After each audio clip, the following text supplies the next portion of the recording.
What's going on, guys? Welcome back to a brand new video. Good morning, good afternoon, or good evening, depending on where in the world you're watching from. Of course, you guys might notice I'm in a little bit of a different setup right now. That is, of course, because I work from home. My girlfriend also works from home, and we both share an office. So her work definitely trumps mine in importance. So I switched my setup out here today, and this is where I'm going to be filming the video. Today we have another community video where I asked you guys whether or not you believed in poltergeists. A lot of you guys surprisingly answered that they do believe in poltergeists, and we got over 200 comments from different stories and experiences that people have had with poltergeists. So today what we're going to be doing is we're going to be seeing what you guys think. We're going to go through a few hand-picked comments and stories that I think are the most interesting for you guys to listen to. So I hope you guys are with me, and let's dive on into it. Now, before we go straight into the comments, I'm going to show you guys a video as an example of what a poltergeist might look like, because a lot of people get poltergeists confused with ghosts or spirits. So ghosts or spirits are typically more apparitions. You see them, but they don't actually interact with you physically, or you might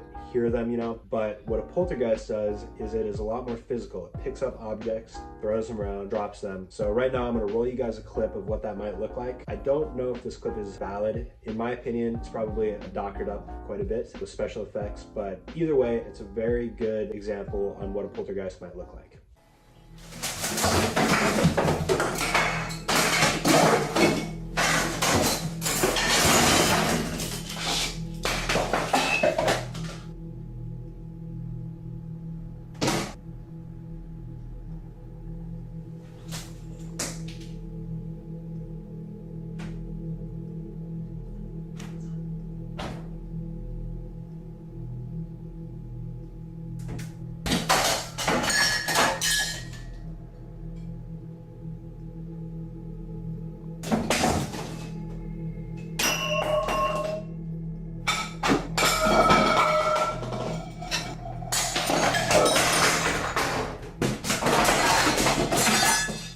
So now that you guys have that delineation between a poltergeist, spirit, and a ghost, we're going to hop into the comments. And just a fair warning, some of these are not actually poltergeists in my opinion. We'll get to that later, but they were interesting enough that I wanted to include them in the video. Now, without further ado, let's go.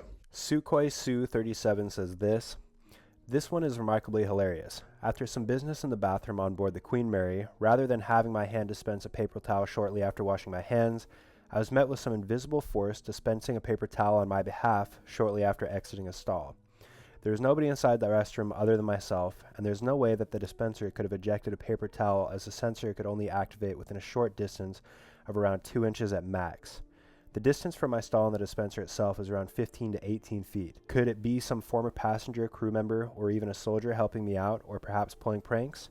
Who knows? That honestly is quite funny, because I think a lot of people associate poltergeists as being inherently evil, which doesn't have to be the case. In this case, if this was a poltergeist, it was helpful. So that's pretty funny. Great story. Thank you for the comment. It's Not Cam says this. Almost every night I swear I can see a shadowy figure in the woods, but in the nights I don't, there's a bunch of creaking in the attic. So first off, that sounds like the beginning of a terrifying horror film, but let's continue. Also, when I was about 7, we were having a tornado warning, so we were all sleeping in a room in our house that's underground. At 3 a.m. I woke up, and right in front of me I saw my mom and younger brother in front of me, grabbing toys from the toy box. When I asked what they were doing, they turned around and stared at me, but I couldn't see their faces. Then I looked over at their sleeping bags, and they were both there. When I looked back, the shadow figures were gone. It could have been a nightmare or hallucination, but it was terrifying. So this one is one of those that I'm telling you does not sound like a poltergeist, though it is quite a scary experience. Definitely sounds more along the lines of sleep paralysis. Still, very scary story. Thank you for the comment. Cecily Cook's comment here definitely sounds like the stereotypical poltergeist. They say, I've seen full-body apparitions, doors open and close. My husband has had an experience where he swore something came flying through the kitchen and hit the cupboard so hard it bounced open. Disembodied voices, knocking, footsteps, light flickering completely on or off, things / toys / fun wall decorations going off without batteries. Things are always happening in my life, especially our home. Textbook haunting right there. Now we are down to our last comment that we're going to be looking at today, so let's get into it. This comment is left by Dazai, I believe. Got a very special font to it, so I can't really read it that well. So I was at my grandma's house to visit or whatever, and we had just finished dinner. It was really dark and my grandma was starting to do the dishes, so I offered to do them for her, which she was very grateful for. So I set my phone down in the room I was staying in and washed all the dishes. I went back to my room and my phone was gone, and I was like, well, okay, that's weird. I guess I'll have to find it before I leave. I looked everywhere for it and I still couldn't find it. I asked if anyone had touched it, and they were all like, no, you probably just misplaced it. But I knew where I had left it. So I kept looking, and I finally found it. My grandma has all these old dolls in her guest room with the creepy eyes, and in the very bottom of one of their strollers was my phone. I picked it up, and I got a very weird feeling. I started shivering, and tears started falling down my face in pure terror.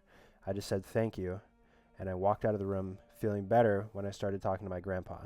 Honestly, I was probably just being silly. Maybe someone put it there and I forgot, but that feeling of unexplainable fear was just something else. Again, this is not a poltergeist story, but definitely a pretty scary experience. Maybe you were sensing energy coming from the dolls. I don't know, maybe they were possessed, but pretty freaky, especially considering that your phone ended up in the bottom of one of those strollers. I would not be comfortable going in there by myself. Anyways, guys, I want to thank you for leaving all the comments. Congratulations to all the people that made it into the video.